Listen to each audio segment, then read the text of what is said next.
Step right up, dummies, and listen to the Stupidest Sports Show on Earth with Rodney Newbold and Tim Van Stratton. Yeah.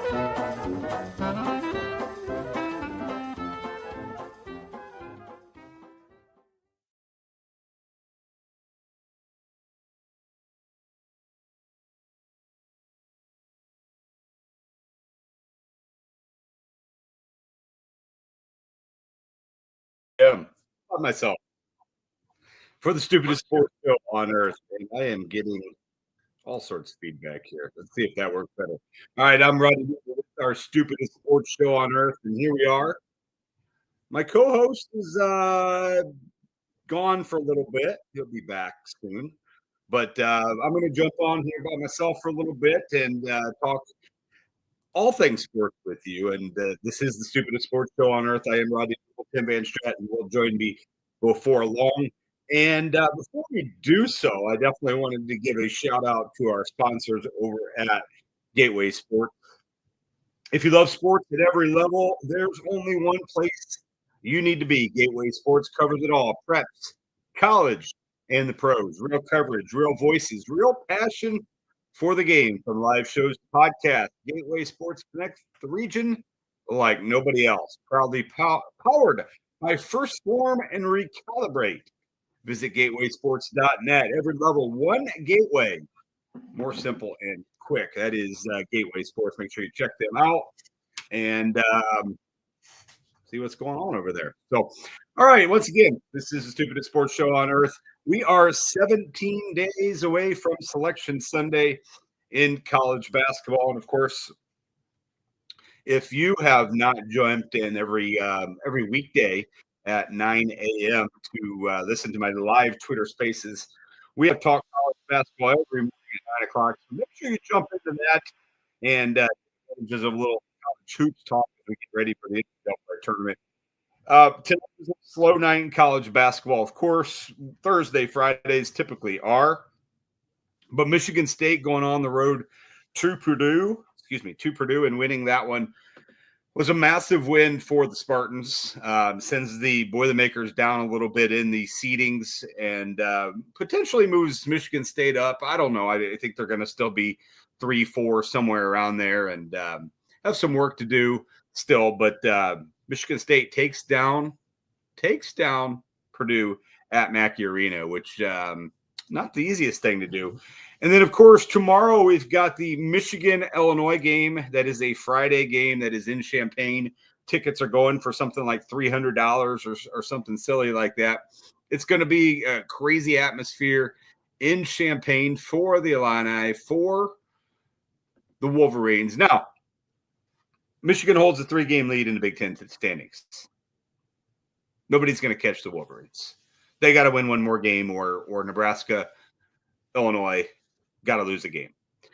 But Illinois is trying to hold on to a 2 spot. I think if Illinois wins that game, they are going to be pretty much locked in to a 2 spot. If they lose, they could certainly drop to a 3. But I certainly think that that Illinois could use that one. Now, Michigan's trying to keep the number 1 overall spot, or at least the potential for it, with Duke still holding the number 1 spot overall and Michigan being the kind of 1B. But so that's a big game. It's Michigan, it's Illinois. Illinois has won a bunch in a row in this series matchup. Illinois has gotten the best of them as of late. Rez Johnson revenge game as he started at Illinois. Now he's with the Michigan Wolverines. So it'll be an interesting one to see, and that's kind of a standalone game, you know, as far as the major schools in college basketball tomorrow. So all eyes will be on Champaign. I know a lot locally and throughout the state of Illinois with the regional championships in boys basketball, there'll be less eyeballs because there'll be people at those games. But it's going to be a fantastic basketball game between Michigan and Illinois. Miami, Ohio's in action tomorrow as well. The Red Hawks looking for 29 in a row as they play at Western Michigan. That should be an interesting one. 28-0. Miami, Ohio. A reminder, my co-host Tim Van Stratton will be on before long. Once he jumps on, we'll get the show going, but the show must go on. He's on the island, but he'll be jumping on here in a few minutes, and we'll continue with the Stupidest Sports Show. We have a lot of things going on here in college basketball. We have but Jimmy, NBA talk. I want him to get to some NFL talk. We'll have our best bets for betting. We've got all sorts of things going on.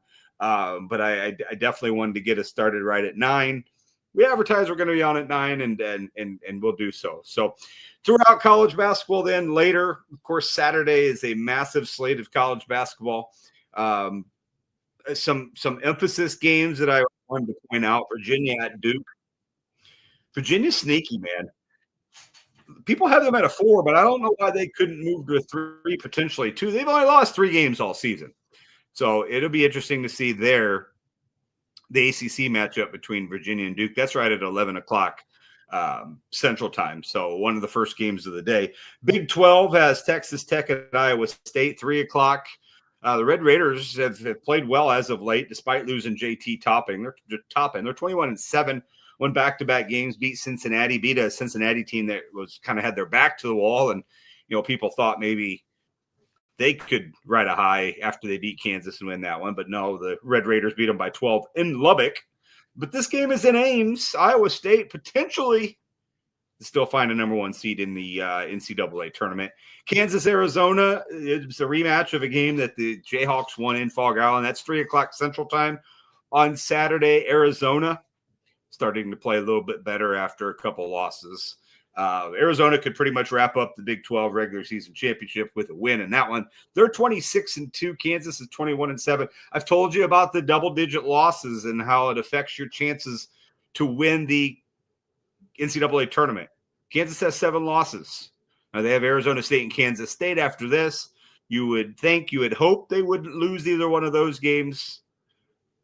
But 2 of these 3 losses and a loss to the Big 12 tournament, by my math, means they're going to have a hard time winning it all. So you don't want to get to double-digit losses before the big dance. Alabama, Tennessee, a big SEC game, 17th ranked Alabama, 22nd ranked Tennessee in the SEC. Alabama 21-7, Tennessee 20-8. Alabama, man, I think they're a sneaky team. Now, LeBaron Colon is questionable game time decision in that one for Alabama. That's going to make a big time decision for this game. Like if he's out, I'm not sure they can win in Knoxville. But Tennessee is coming off the loss on the road at Missouri. Alabama, of course, won 7 straight games, including scoring 100 points in their last game. So we'll see how that one turns out. And then Arkansas, Florida's at night. The Razorbacks have played better as of late, but Florida, man, they're like Virginia. Just keep finding ways. Maybe a little bit underseeded, underrated. The Razorbacks have won back-to-back games. They scored 99 in their last game.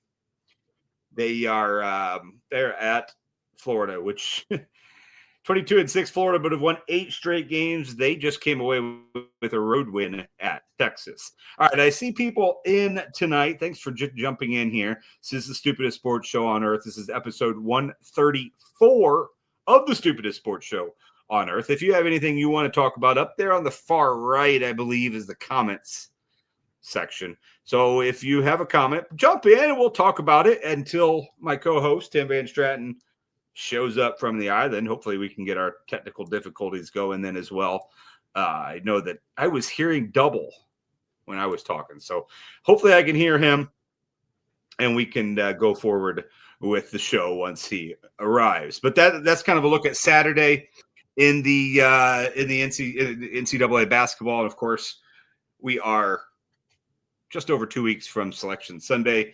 Conference tournaments start on Monday. We'll have all sorts of conference tournament action next week. All right, some danger zone teams in college basketball. Well, I certainly think Indiana is a danger zone team. Not sure they have any business being in the NCAA tournament, but with the bubble being as soft as it is, 17-11, 3 straight losses, somehow gets them on the bubble. Ohio State, USC are all in the bubble. To be honest, I think the Big Ten only deserves 8 teams, but 68 teams got to get in. But why can't you get like a Belmont? 3 losses. I understand their schedule's not the same as the Big Ten, but you got to win some of these games. So Belmont is a team with just 3 losses that I think could potentially be there. And that's a danger zone team as well. I think Tim Van Stratton has joined me. Hi. What's up, man? I got to turn your sound up here. Hold on. Oh. I can't hear you. I think the Testing. listeners can. Uh-oh. There we are. Better? Yeah, but I have a little feedback when I'm talking, so whatever. That's fine.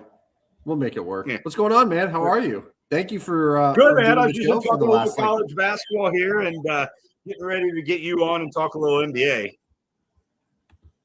some professional hoops. I love it.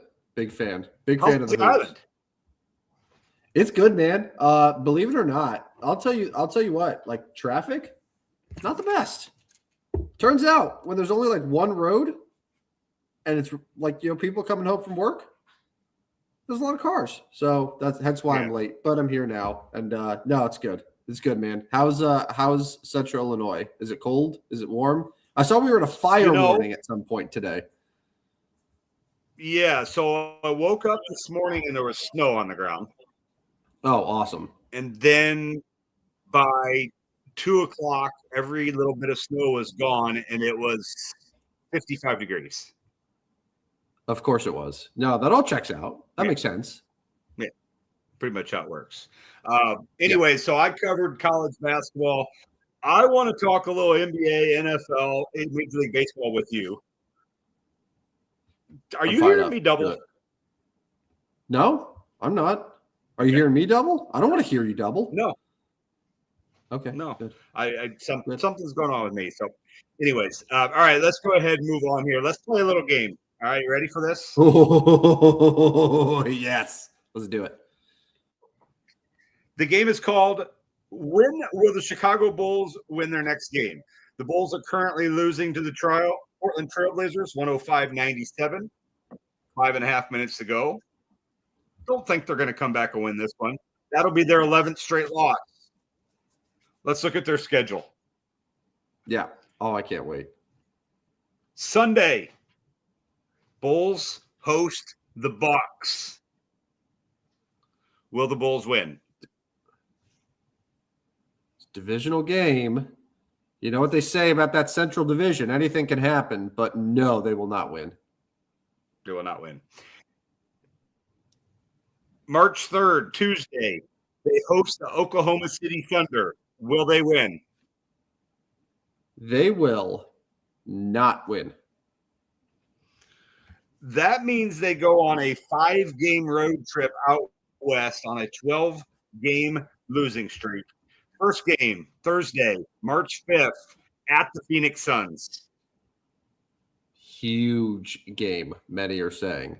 Unfortunately for the Chicago Bulls, they will not win that game. That's 13 in a row. Here's our opportunity.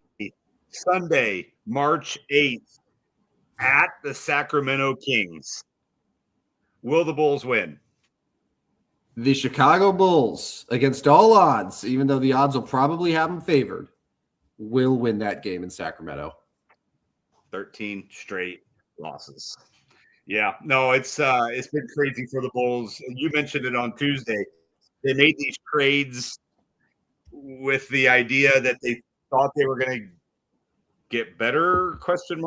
And they started. Okay, so can you, in your heart of hearts, say, beyond a shadow of a doubt, that the Chicago Bulls made those deals with the intention to tank for the rest of the season?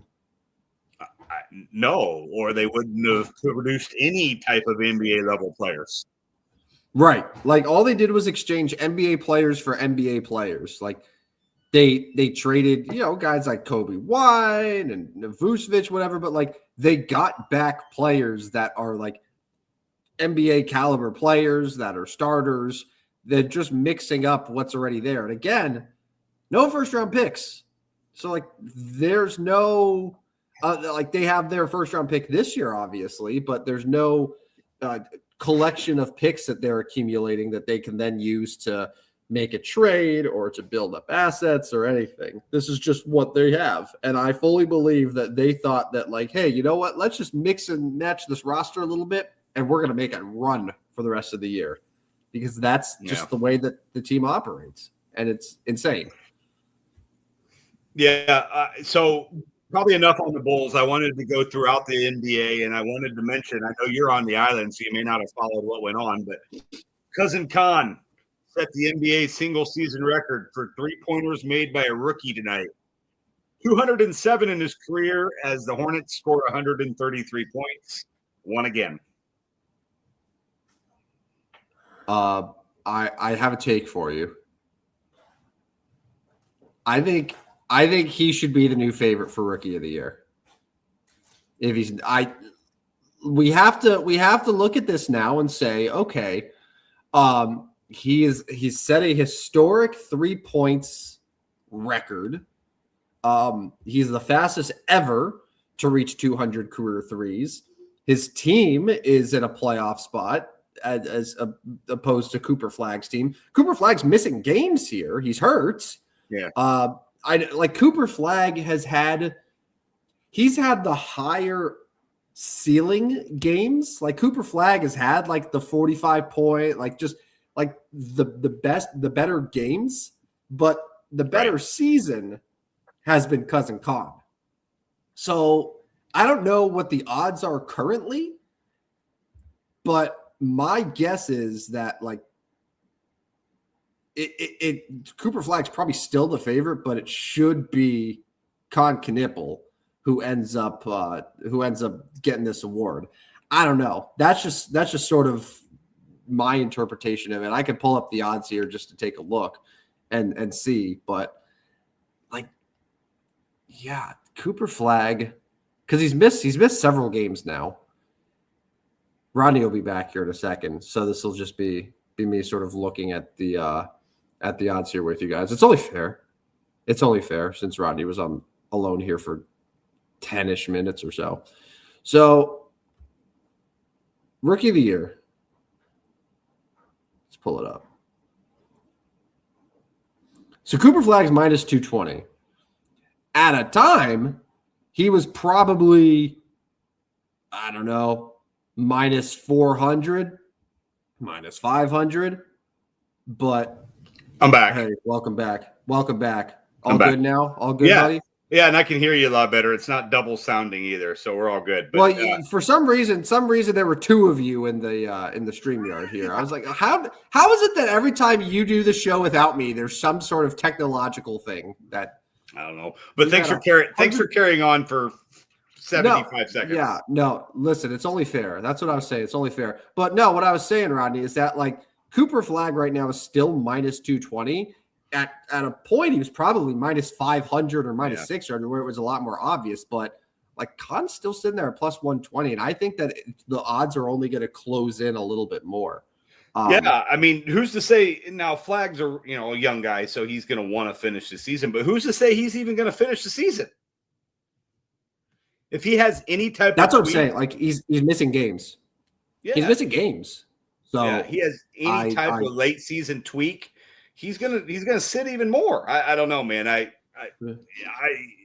would be surprised. Honestly, I'm surprised he's still the underdog. Khan, it's crazy to me. But big night tonight. He ended up with 28 points for the Hornets. By the way, the Bulls have cut it to within 6. Our whole segment. Oh boy! Our whole segment I told you could be shot. Could be shot. Since I've been a little out of the loop, so switching some gears, but still staying with the NBA here. So SGA, since we last did the show, his MVP odds have improved. He's now minus 250. Cade Cunningham, meanwhile, has gone from plus 500 to plus 700. Is SGA like on the verge of being back, and maybe that's why the odds have improved? Because yesterday I caught a little bit of the Pistons Thunder game where it was Cade Cunningham and the Pistons who beat the Thunder. Yeah. So SGA's cleared to return Friday. He missed 9 games, so he will play against the Nuggets tomorrow. I mean that assumes for them that he is going to be back. He's played 49 games. They played 60, so he's missed 11 games. The most he can play now is 71. So he can only miss 6 more games. I guess they're assuming over these next 22 that he plays 16 of them. And I mean, if he plays 16 of them, he's going to win. I mean, his numbers are better than Cade scored almost 32 points a game. So that was good news, big news. Now, if you got Cade the other day, well, you're kind of hoping for an injury. Now, you don't root for injuries, but you're kind of hoping for an injury. Well, and yeah, if SGA has any sort of, even if it's a minor flare up where he has to miss a couple more games, I mean, he can't afford to miss many more games. And that's what we talked about a lot on Tuesday night. Because if he misses just a couple more than he's expected to, that 65 mark's in danger. Yeah. And, we already went through the guys like Jokic and Wemby and Luka. Like, they're all projected to finish under 65 games as it is. So it's interesting that Cade is still plus 700 despite all of those issues. Now, the thing for the Thunder is they are going to want him to play. They're only a game and a half ahead of San Antonio for the top seed in the West. They're going to want. They don't need him. Yeah, they're gonna need him. All right, let's. I can't believe I was going to say I can't believe that the Thunder went from being a team that were like 75 wins to now a game and a half ahead of the Spurs. Well, Spurs have won 11 in a row, so Spurs have done their part at 43-16. But we thought the Thunder would be 55-5 at this point, right? Like, yeah, I did. All right, let's move to a different story in the NBA. I find this kind of fascinating. We talked about the Jazz kind of tanking, and then they were told they can't quite fully tank. They got to start playing some players. Well, now we got a hip impingement injury during practice. So Lauri Markkanen's going to miss 2 weeks, and the NBA has said, you know what? We're actually going to send a neutral doctor, a third-party doctor, to check out Lauri's hip. Well, I don't know. Like, what? We've talked about this numerous times, and we don't have an answer for tanking. But, like, this is – I mean, okay, maybe he did get hurt in practice. But, like, the NBA is not buying it, or at least they are doing their due diligence. What do you think about this? A third-party doctor coming in to check to make sure he's actually hurt.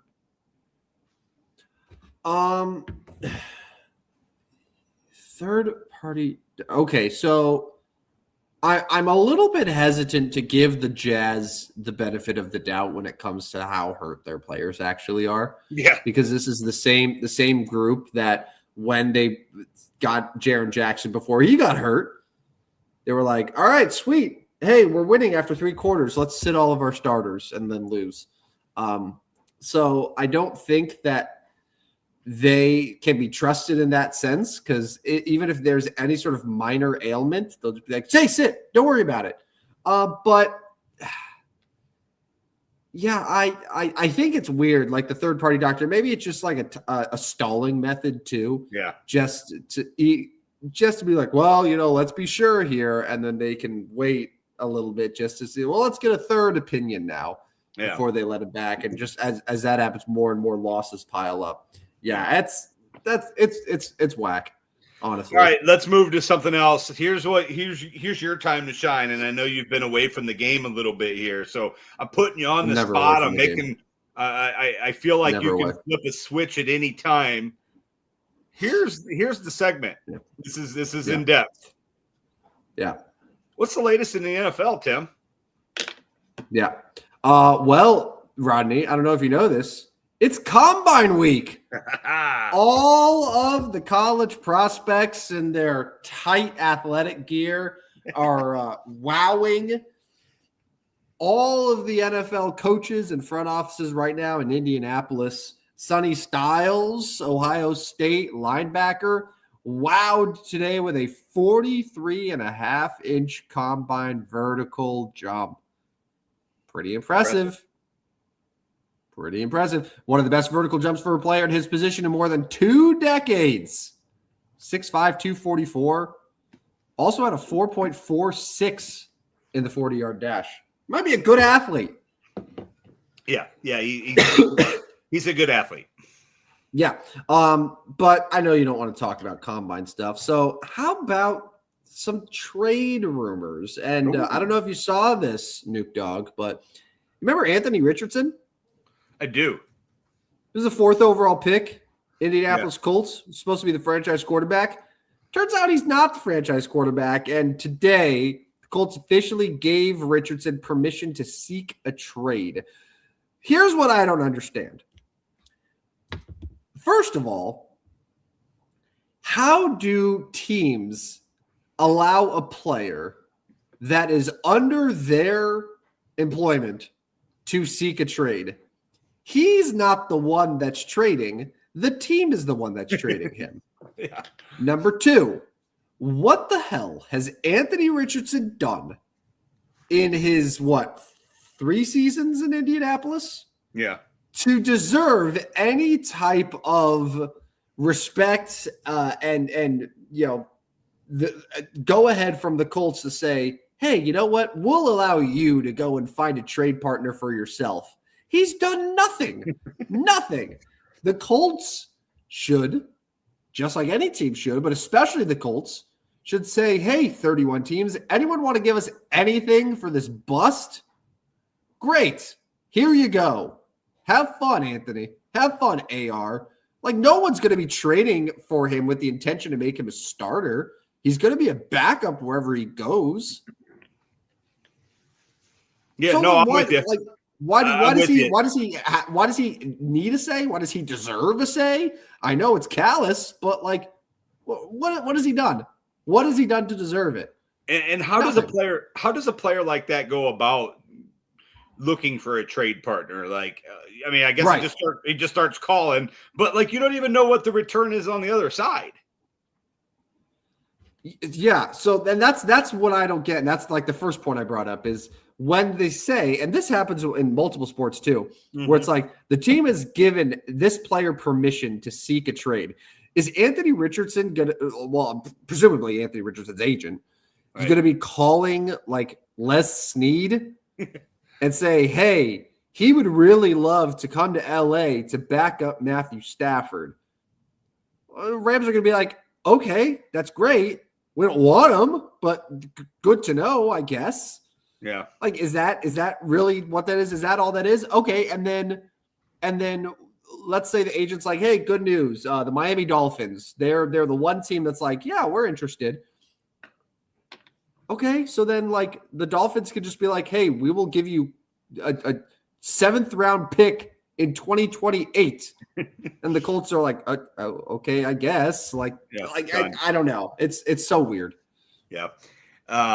Did I see Tremaine Edmonds got that same situation, right, from the Bears? Is that right? That I think he was granted permission to seek a trade too. Yeah, I think it's so dumb. But especially when it's a bad player who's been nothing but a bust. Like, how does he get any say? So that's going in the NFL. The Jets traded pass rusher Jermaine Johnson to Tennessee. Jermaine Johnson is a good player, but what's more interesting there is that sort of clears the way for the Jets to take an edge rusher 2nd overall in the draft, whether that's Arvell Reese, whether that's David Bailey. But that's pretty much telling you, like, the Jets are going to go with maybe Sonny Styles. Maybe Sonny Styles is that pick there, but definitely want someone on defense with that 2nd overall pick, and I think the trade confirms that here. The only other headline that I think I remember from the NFL is, so I guess that there's some issue going on with Kyler Murray where he's not speaking to the general manager. Have you seen anything about that? Not. So he's just not speaking to him, huh?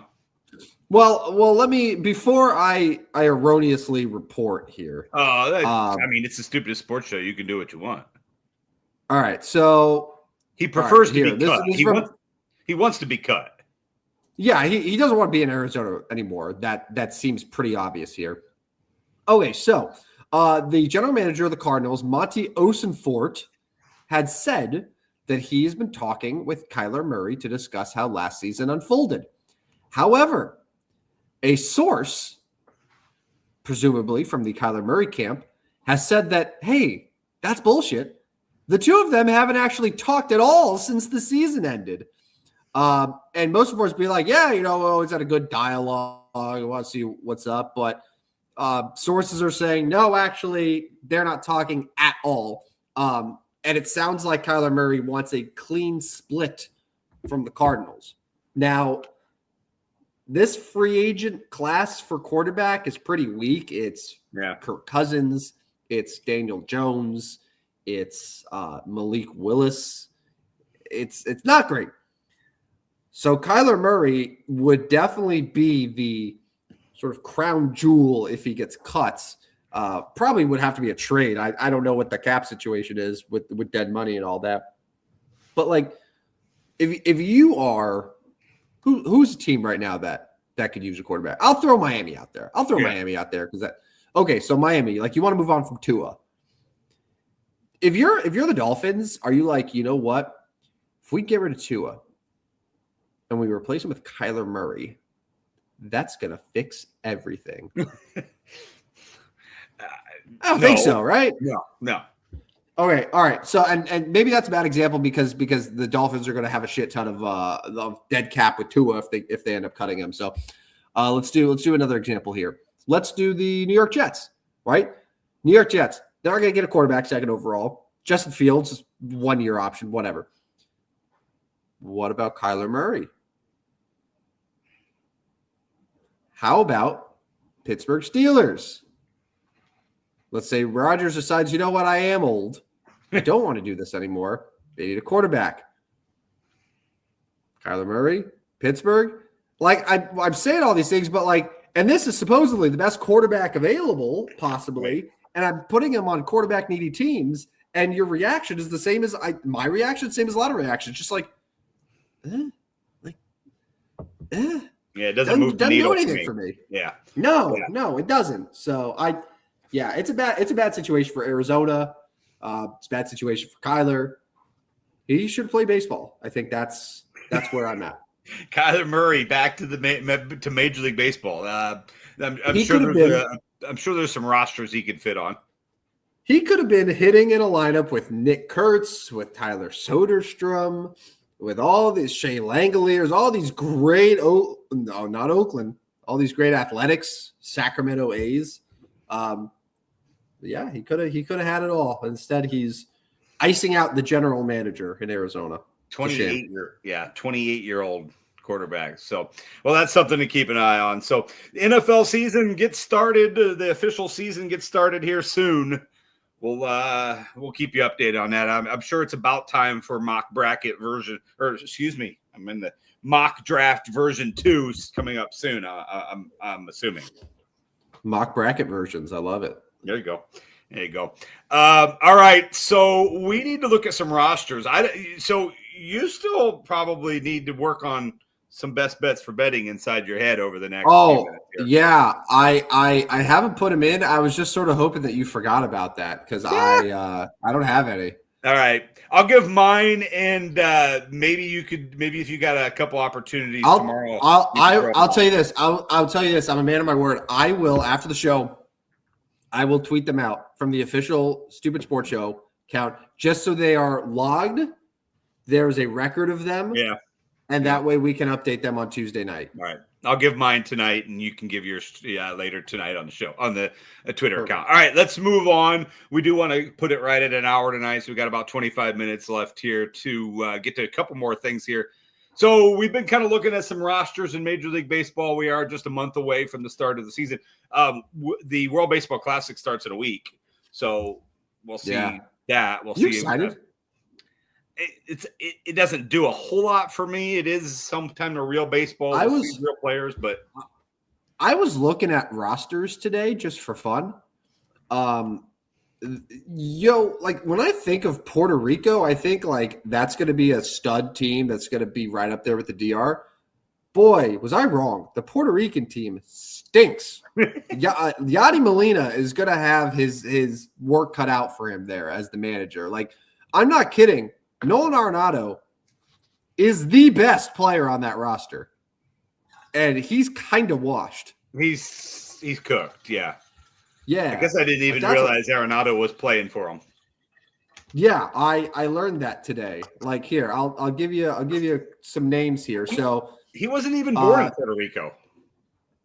no, well, okay. Well, to be fair, like I'm looking at the rosters here, and it's just like I think you could just play for any country you want. Like the Great Britain team, like the Great Britain team has, I think, one guy on it that was actually born in England. Like Jazz Chisholm is playing for that team. Like Lars Nootbaar playing for Japan. Oh yeah, which I don't think he's playing for Japan this year, but like yeah, Tommy Edmond played for Korea 3 years ago too. Yeah, it's much of that, but like okay, I'm gonna give you the best players on the Puerto Rico team. Okay. All right. So Nolan Arenado, Willie Castro, Helio Ramos, Eddie Rosario, Martin Maldonado. Those are probably the best hitters. Pitchers, okay, you got Edwin Diaz in the bullpen, but like Seth Lugo is probably the best starting pitcher. They're not going to do well.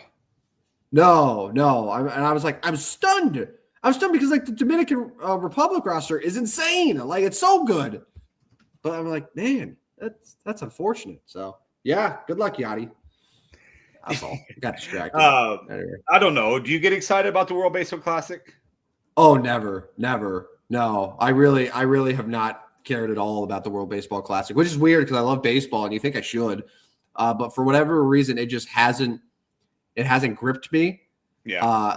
3 years ago, I didn't watch a single pitch of the World Baseball Classic until the U.S.-Japan championship. That was the first bit of the World Baseball Classic I watched. It was fun. It was great, great game, great atmosphere and stuff. And obviously the Trout and Ohtani at the end was pretty cool. But maybe they'll change this year. Maybe I just need a new perspective of it.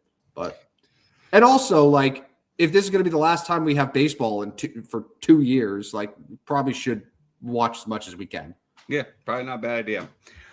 All right, the team I want to get to in Major League Baseball tonight, we've done the Orioles and we've done the Tigers. I'm going to move to the National League, and I just don't see how this team's going to win very many games. I'm sorry, the Miami Marlins. I just don't know how they're going to win very many games now. So their roster changed by losing players. I'm not sure they added much that's going to push them to be any better. I mean, gosh, their lineup's going to include Christopher Morel. I forgot he still played. They're obviously Sandy Alcantara is at the top of their rotation. You know, they lost some guys in the rotation, but I'll turn it to you. Marlins roster for 2026 is. So I think the Marlins are one of those teams that like it's largely the same roster as last year. Yeah. Except last year they still ended up winning 79 games in what was a pretty decent division. So it's one of those teams where it's like who's a good comparison of it? It's like the Rays in a sense, which makes sense because like the guy who's running the Marlins is a former Rays front office guy, Peter Bendix, but like they're guys that just seem to overperform a little bit. And when you look at last year, like Xavier Edwards, Otto Lopez, Kyle Stowers were all 3+ WAR players in the lineup. Yeah. Jacob Marcy was nearly a 2 WAR player in just 55 games. Jacob Marcy was really, really good. It was probably their second best hitter overall, and only played a third of the year because he was a rookie. They had a really bad year from Sandy, who is like a 5.3 ERA, but down the stretch later in the year, he seemed to improve a bit. Yuri Perez kind of had an off year a little bit, but like I think that there's enough there. I don't see, oh my God, they're going to win 90 games because they're not better than the Braves. They're not better than the Phillies. They're not better than the Mets in theory. Right. But a full year with Jacob Marcy, a full year with Agustin Ramirez, the catcher, who's actually pretty solid, a full year with Owen Casey. I think Owen Casey, he was the top prospect for the Cubs that they got by dealing Edward Cabrera. So there is actually a pretty decent bit to like there with that lineup. And the fact is, Rodney, that they're starting 9 right now. There is not a single player with more than 2 years of MLB service time in their starting lineup. So there's a lot of room for growth with the group. So 72 and a half wins. I would take the over. I would take the over on that. Because I think you buy into growth from a very young lineup. You buy into Sandy Alcantara turning things around. I mean, I don't think he's going to have a 5.3 ERA again. Yuri Perez, I think, will be better. Yeah, I'm definitely in on that. I'm definitely even if it's 75 wins, man, that's still over comfortably. So last place in the National League East will have over 72 wins. No, last place is going to be Washington. Oh, yeah. They're terrible, aren't they? Yeah. They're going to be bad. Washington's awful. 65 and a half for them. Okay. Yeah, no, that makes sense then. Fourth place, 75 wins. Yes, dude. Rodney, Miles Michaelis is the number 1 starter for the Nationals right now. No. And his first at bat was a home run. Again, the spring training was a home run. Yeah. That's pretty much that team. Miles. That team is really bad. Yeah, but I'm not. I was stunned when you picked the Marlins of all the teams to do like a roster assessment of, but like Kyle Stowers was an all-star last year. Jacob Marcy short was really good, and then they have a lot of like super young, intriguing players. And like I know you mentioned Christopher Morel, but he doesn't need to be much. Christopher Morel's currently like on their bench. And he'd be a platoon guy with someone else like Liam Hicks or whatever. But no, there's intrigue. There's intrigue there. I'll say that. All right. Well, there we are. So that's a look at today's roster is the Miami Marlins. All right, I'm going to do my best bets for betting. We have a guy we need to remember, and we'll get out of here for today. Tim's going to do it after he'll put his out on the Stupid Sports Show Twitter account. All right, my first one tomorrow, college basketball. I guess you just get to listen here. Tomorrow, college basketball. The Miami, Ohio Redhawks are looking for their 29th straight. Yeah, right. Taking all your notes. You're going to have the same picks tomorrow, huh? 29th straight win they're looking for. I do think they can win the game, but I think Western Michigan in Kalamazoo will keep it close. Everybody's gunning for the Redhawks. I think I did this last week, and it didn't work out for me, but I'm going to do it again. Western Michigan plus 12.5 against the undefeated Redhawks. People are talking about Miami, Ohio, if they don't win the conference tournament, being a bubble team.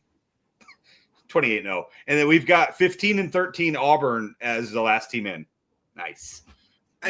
Can we agree, Rodney, that any team that's like 28-0, regardless of how you end the season, you should just be in the tournament? Yeah. Any team. I do not care what conference. Like, congrats, man. You've played months and months of perfect basketball. You get to at least give yourself an opportunity in March. Like, I think that's fair. And I don't think people will complain about that. Yeah, I'm with you. All right, my second one tomorrow is I'm going to take Illinois at home against Michigan. It is the Illini. It is the Wolverines. Michigan doesn't have a lot. Well, they do. They have a lot to play for. Illinois probably has more to play for.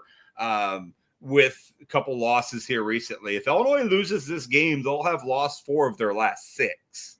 And that's a little disappointing. That's red flaggish. You know, they're at home. Tickets are going $300 or whatever it is at the State Farm Center. Michigan's already clinched at least a share of the Big Ten title. Now they are looking for continued opportunity to be number 1 overall. I don't know if they'll get it over Duke, who beat them, but anyways, back in Champaign, I think Illinois will win this game. 1.5 spread is pretty much a pick 'em. I'll take Illinois to win straight up in Champaign over the Wolverines. That's my pick. All right, staying in Michigan, I'm going to take the Detroit Pistons minus 6.5 over the Cleveland Cavaliers. I'm banking on Cleveland continuing to be a little banged up. James Harden, banged up. They were missing a couple other guys in their last game. Donovan Mitchell out with a growing injury. James Harden has a game time decision. They have several guys out. I feel like Detroit, is probably wanting to prove something here at home. They are they're about 7.5 games ahead of the Cleveland, but everybody's giving Cleveland the love because they got Harden and they still aren't buying Detroit. I'll take the the Pistons -6.5 at home, beating Cleveland. All right, I'm going to move to Saturday. 2 games I'm going to put out there. There's not a lot of spreads for Saturday, but both these two are out. I'm going to take the Razorbacks +9.5 at Florida. I really like Florida, but I think in this SEC game, I think it'll be single digits. I just don't see Calipari and his Hogs getting beat by double digits. That's my only take back there. They can win by 9. Florida can win the game. I think they will, but I think it'll be single digits. I will take Arkansas. And then, of course, this game, I feel like they've already played 12 times, but they're playing again. This is the second time. Gonzaga's already got their conference loss this year. They've lost their one conference game. I don't think they're going to do it again. I like the Zags at 28-2 to win their 7th in a row. Gonzaga in their last game won by 41 over a team they lost to the first time. They lost to Portland February 4th, and then they beat them by 41 last night. I think Gonzaga's a lot better. I just don't think St. Mary's is all that good. I'm going to take the Zags in this one. Is St. Mary's also going to be joining the Pac-12 in a basketball capacity along with Gonzaga, or is it just Gonzaga that's moving? I think it's just Gonzaga. That's a shame. This is one of the great college basketball rivalries. The 9:30 Central Time start games. Yeah. The 9:30 Central Time start, and these are the only 2 teams from the West Coast Conference that are ever good always. Yeah. And it's just these 2 teams. And every so often, there's oh, hey, San Francisco sneaks in there, but it's always going to be Gonzaga and St. Mary's. Yeah, that's a shame. If Gonzaga is going to move to the Pac-12 for basketball, I think St. Mary's should too. Yeah, so as of now, they are not confirmed to be moving to the Pac-12. They have been considered as a potential target for expansion, especially in basketball. But we will not see them in right away. The Pac-12 added Gonzaga, Boise, and San Diego State. So, the rivalry will be gone. They got to at least schedule a non-con every year. We got to see this game. Gonzaga. Yeah, have to see it. It's a great rivalry for all the West Coast sickos out there. All right, I'm 65-65. You're 67-63 as we head into the weekend, and you're going to send yours out a little bit later. Good luck to you. Good luck. Thank you. Good luck. Thank you. I won't need it. I don't need your luck. I'm full of skill. Remember, this is a skill game. There's no luck involved with winning. So. Yeah, thank you, but no thank you. Yeah. All right.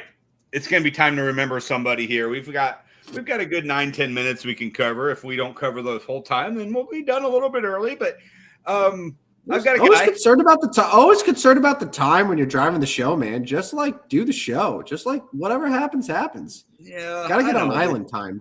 You got things to do on the island. You got things to do. Roddy, have you ever been to Hawaii? The second that the sun comes down, you just stop. There's no nightlife here. It's just everything ends. So it's no, I don't got anything to do. I got nothing to do. All right, here's who we're gonna remember. Oh, that's a good one. Sean Marion. All right, Sean Marion. Matrix. A little snapshot of him. 9th overall pick. 1999 draft out of, do you know what college he played at? Yeah, UNLV. He did. He went to Vincennes College first, but then he went to UNLV. He played for 5 teams. Can you name any of the 5? Can you name all 5 of the teams? I definitely know him as a Phoenix Sun. Yep. I know him as a Dallas Maverick. Yep. I cannot think of the other 3 teams, though, that he played with. He played for the Miami Heat, the Toronto Raptors, and the Cleveland Cavaliers. So Sean Marion, just a little recap of him. He was part of that 7 seconds or less offense with Steve Nash and Amari Stoudemire He was a kind of a stat stuffer, had a very unique jump shot. I would say a unique jump shot. Pretty good defensively. I can go through some of his numbers, but he won a championship. He won a championship with the Mavericks. What do you remember about Sean Marion? So yes, I remember Sean Marion primarily as the 7 seconds or less Phoenix Suns. Him, Amari Stoudemire, Steve Nash, Leandro Barbosa, Quentin Richardson.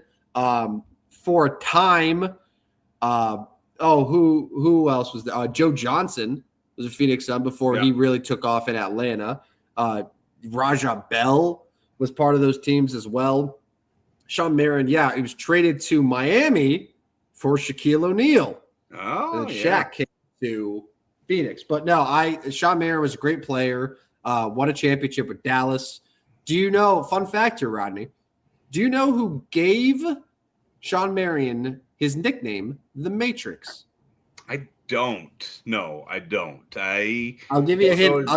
You've seen him on your television doing NBA, I guess, coverage or so for the better part of 30 years. Ernie Johnson? It was close. It's Kenny the Jet Smith. Kenny the Jet Smith was the one who gave Sean Marion the nickname The Matrix in his preseason of his rookie year. Okay. All right. Sean Marion finished with 17,000 points and over 10,000 rebounds. He was at 15.2 points, 8.7 rebounds a game.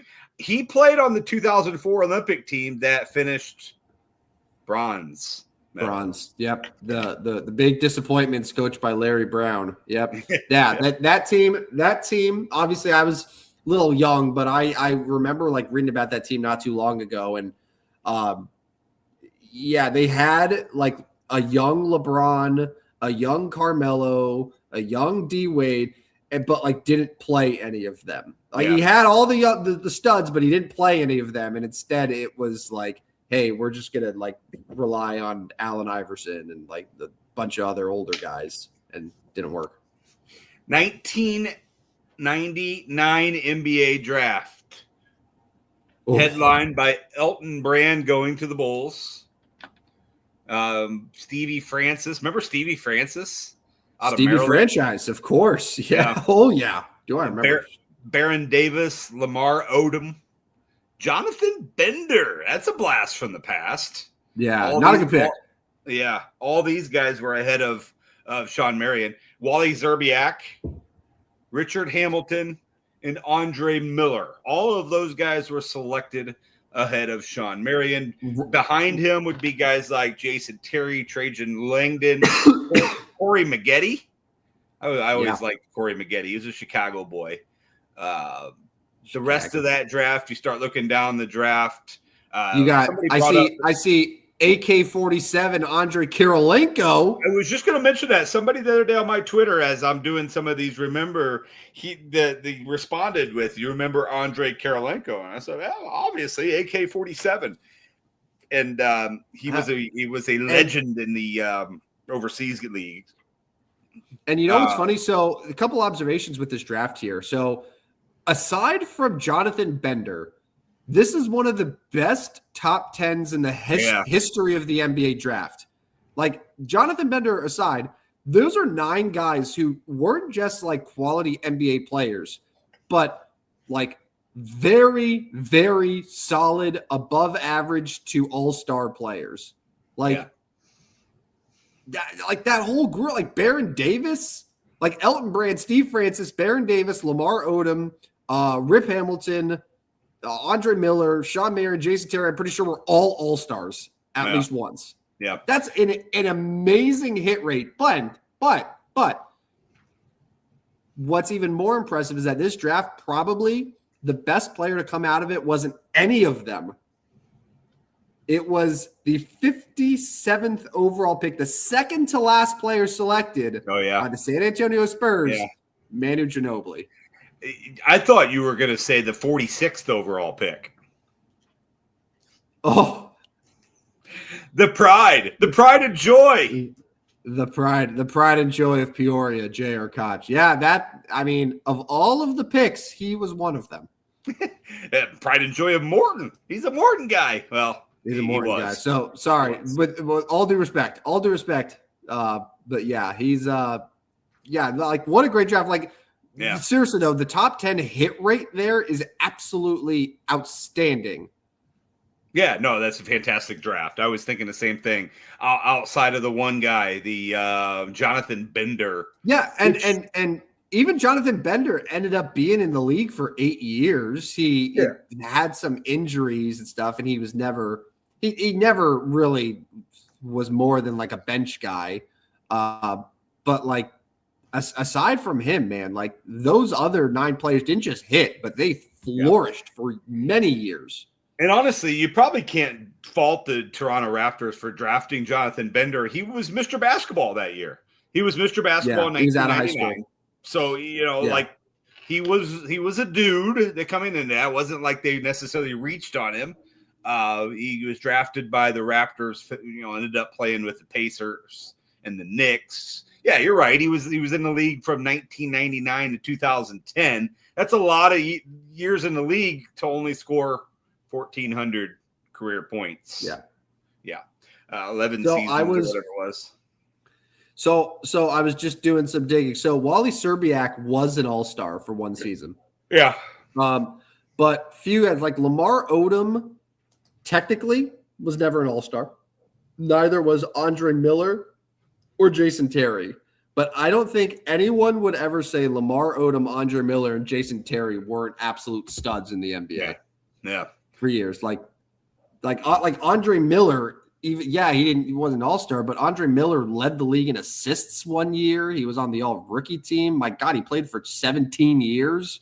Like one of the most highly respected veteran guards of the last 20 plus years. Yeah. And 7th pick, Richard Hamilton, made 3 all-star appearances. So it was a good draft. It was a good draft. But today we are remembering the Matrix. Sean. Shout out. Marion. All right. Also, Ron Artest was in that draft too. Yeah, he was a little bit further down. Like I said, Corey 16th. Maggette. Ron Artest 16th overall by the Bulls from Phoenix. So Bulls got Elton Brand and Ron Artest in the same draft, which is really good. And then they followed it up the next year by taking Marcus Fizer 4th overall. Iowa State. They also drafted Chris Mim, but I think that was a draft. No, sorry, it was a drafted deal. So it was Jamal Crawford. So they got Jamal Crawford next year. Like they had a nice little core that they put together. What happened? What happened there, Bulls? Speaking of the Chicago Bulls, they lost. So the segment lives on. The segment lives on. We have them losing 3 more games. Sacramento Kings actually won tonight, by the way. Anyways, your Lakers tied with the Suns 80-80 at the end of I know. 3. I'm gonna throw it on here once we're off the show. All right, make sure you follow us on Twitter, not X, Stupid Sports Show, no W on the end. Especially do so soon because Tim's going to put his picks out. That's a hot take. That is going to be a hot take to get those 5 best bets for betting as he is 2 games ahead of me, 67 and 63 for him, 65 and 65 for me. A little shameless plug here. My Twitter space has been going on all week, 9 a.m. Central Time. I am excusing you from jumping in because that's way too early for you. Hawaiian time. Way too early. Yeah, way too early. So you can miss out, but everybody else needs to jump in. 9 a.m. Twitter Spaces, talking college basketball. We'll do it all through March. Maybe even jump in on a weekend or two if there's things going on. But 9 a.m. It's only 10, 15, 20 minutes, whatever the depends how much time we have or how much stuff we need to talk about, what questions, comments, concerns we have. But that'll jump on 9 a.m. Be back on tomorrow. And the Substack, boy, I had a great day yesterday. Got back over 500 or got back over. I'm above units now. I won 8.4 units yesterday. 8.4 units. So I'm up 4 for the month, 3.27 for the year. Heading the right direction after winning over 80 units in 2025. So make sure you get on the Substack. It's right up there in the corner of the screen. And for that should be about it for the night, don't you think? I think so. Yeah, sorry. I'm just going down memory lane here, thinking about how the Bulls could have had Elton Brand and Jamal Crawford and Ron Artest, and but instead what they did was they traded Elton Brand to select Tyson Chandler, and then also took Eddie Curry, and it's not great. It's not great. Yeah, that organization has trying to figure out what's going on, And Tyson Chandler wasn't a butt. Like, Tyson Chandler was in the league for a bunch of years. I'm pretty sure Tyson Chandler was the starting center on that Mavericks team with Sean Marion. Was he not? No, he was. So, he was. Yeah. So that's just, Anyway, anywho, we had talked a lot of Chicago Bulls today. I'd like to avoid that moving forward if possible. Quick update. My Hornets are now 29-31. They are so close to 500. They are 3.5 games behind Orlando, who I said they could catch. Now, thanks to your Lakers for not getting that done the other night. But the Magic did lose tonight to the Rockets. So Hornets able to gain a game on the Magic. Anyways, let's get out of here. Thanks for taking over for 70 seconds while I. No, hey, man.